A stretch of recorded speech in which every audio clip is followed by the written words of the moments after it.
we talked a little bit about like the challenges of enforcement there. Yeah. But when you think about sort of like bilateral patrols and, where you've got multiple jurisdictions that are trying to patrol or police the same section of ocean, how does that work? I mean, what works and what doesn't, I guess. Right. So, and also I want to revisit also when you mentioned human trafficking, because that's a big thing in all of this too. So I was on the Coast Guard cutter Harriet Lane. It was a medium endurance cutter. Well, when I say is older ship, 270 feet. They call them 270s. In the way that we did it, I met up with them in American Samoa. And rode with them to Apia, Samoa, independent state of Samoa, and then to Fiji.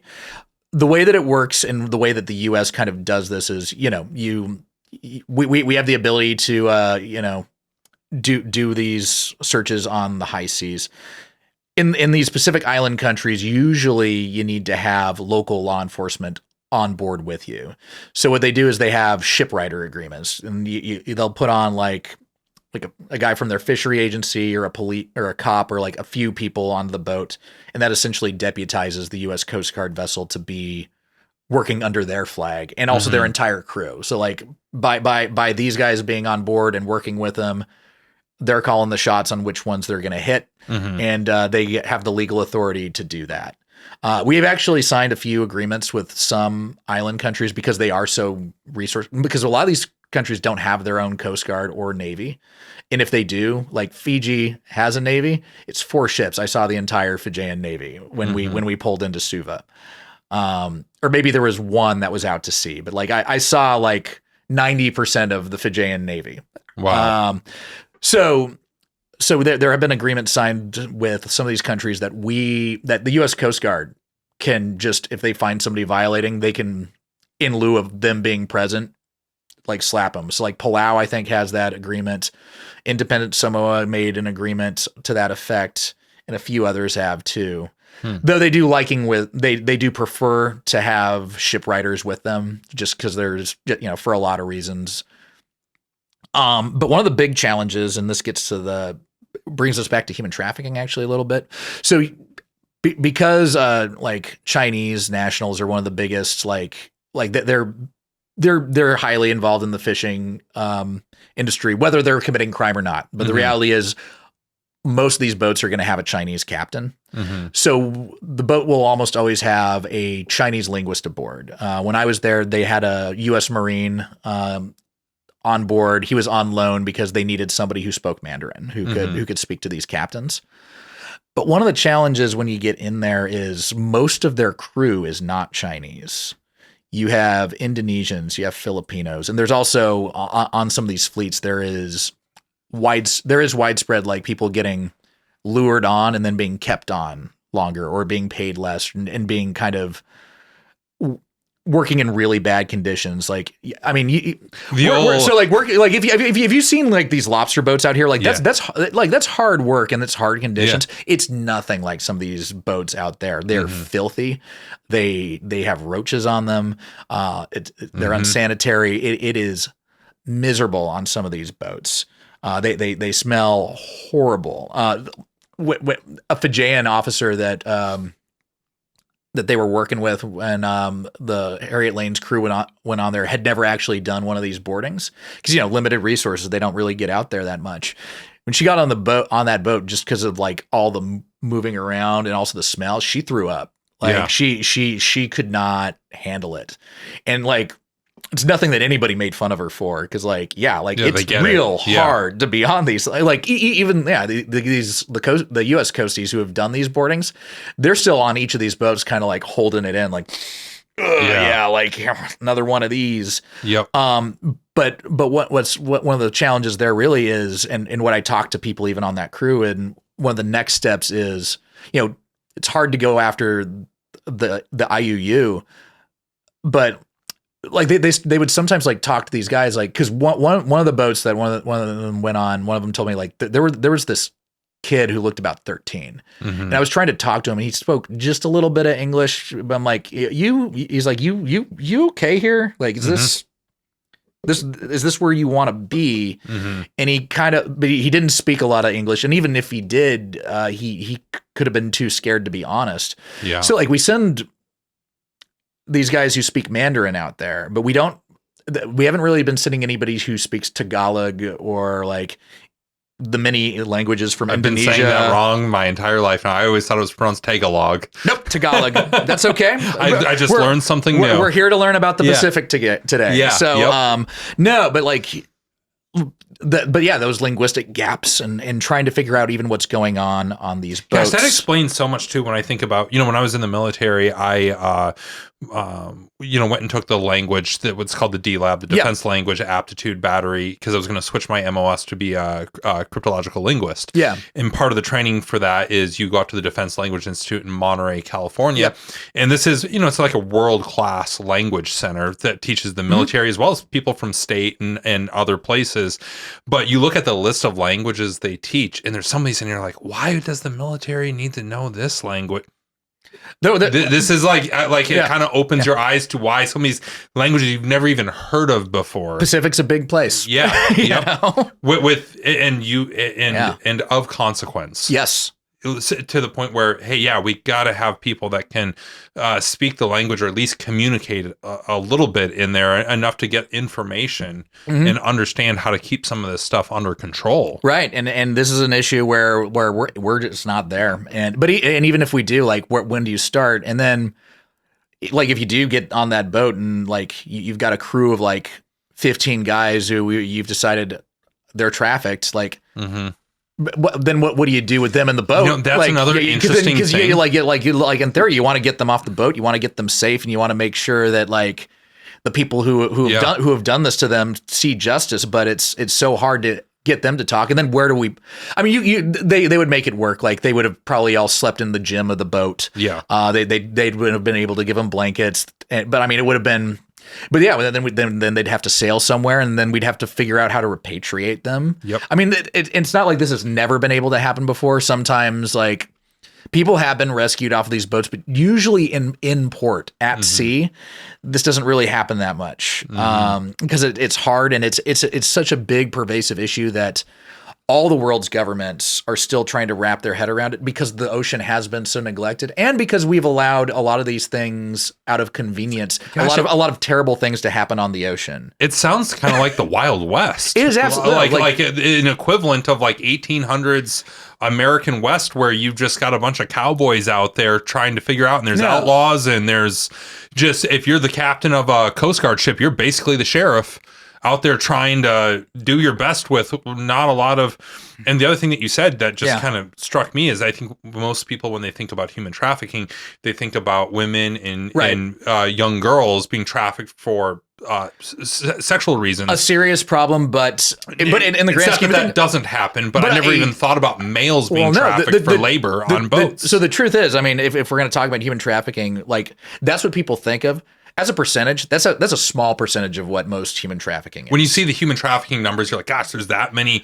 Where are they all at? Most of what we're talking about is forced labor. People working on boats, people stuck in sweatshops. It's like those numbers make more sense to you when you see them. Oh no, so there can't be that possibly that many like whorehouses around the world housing. And the answer to that is no, there are not. Yeah. But there are serious problems and like frightening things. And also like when we talked about like people getting into like, drugs or something, IUU, like the people who are profiting off of that, like if you're involved in one criminal enterprise, like I've definitely talked to officials who said like, we found connections between like drugs, IUU, like there's an ecosystem it's here. It's like the mafia. If you're doing one thing, you probably got your hands in the other. Because I remember even talking to one of the public affairs person that I was on the boat with, and real great person.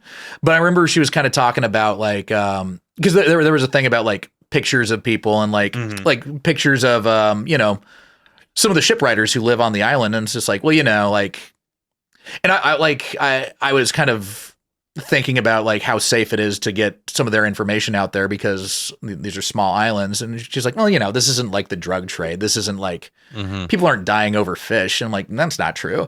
I like to give you some perspective. I was looking out on background, like when I was in Fiji, and this went back to, I think it was 2004.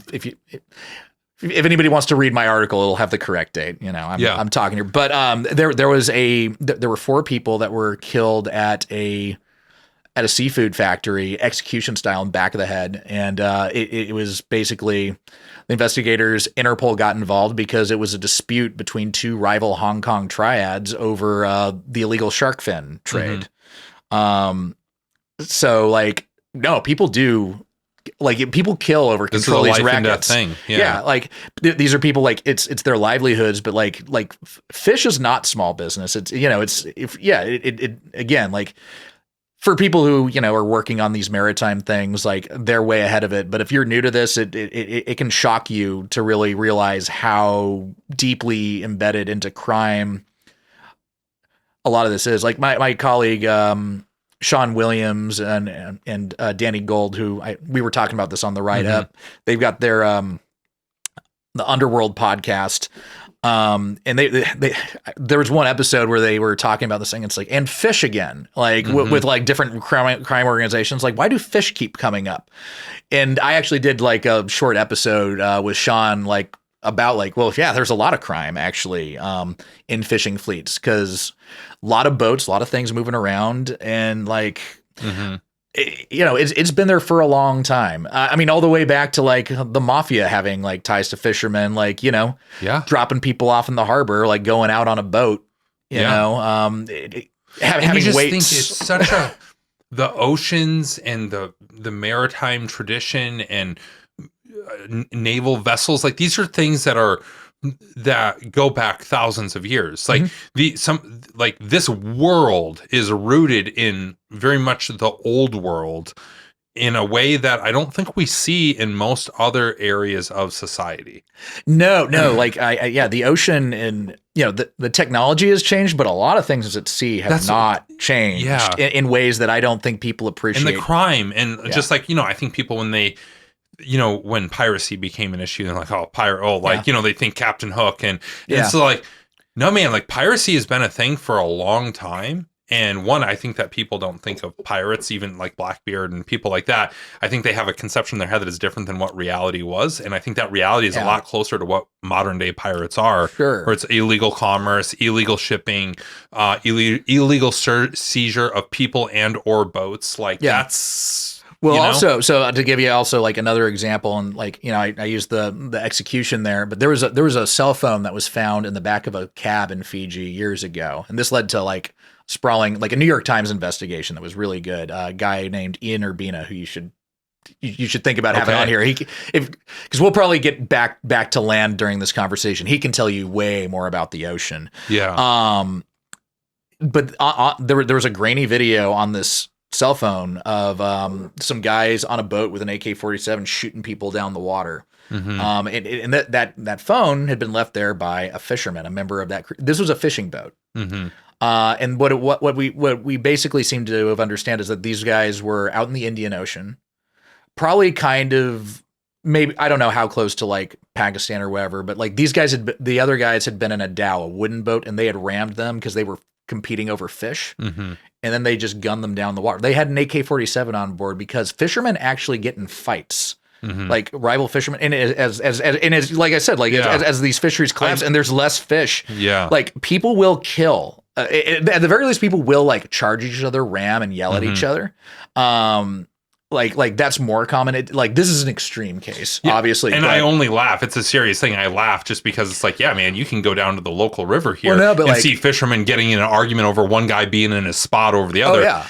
Those guys aren't even doing it with their livelihoods at stake, and they're getting into arguments. I can only imagine when you're trying to feed your family. But the scary question becomes, when does that become an international incident? So like there was an example a few years ago. I mean, it was, and I did a story on it. A Taiwanese vessel charged a Hawaii longliner, and actually like they threw paint on it, and they had to like damaged it, and they had to like scrape it up, and like. And it's hard to know exactly what all happened because I did talk to the captain of the Hawaii longliner. It was the Robin 2. Mm-hmm. Korean American family had that, but also, they had Indonesian workers, though, and living under much better conditions than we were talking about with some of the other ones. Though, like, no holiday. Mm-hmm. But yeah, this other ship,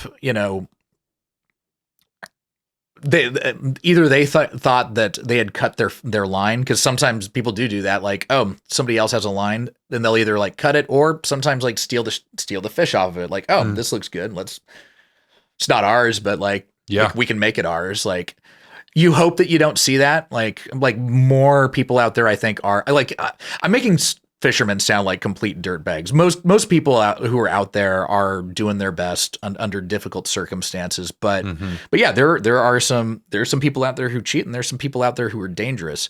But like, what happens when it's like a PLA vessel and like an American on there has a gun and he's just like, no. And I think I said PLA. I meant just Chinese in general.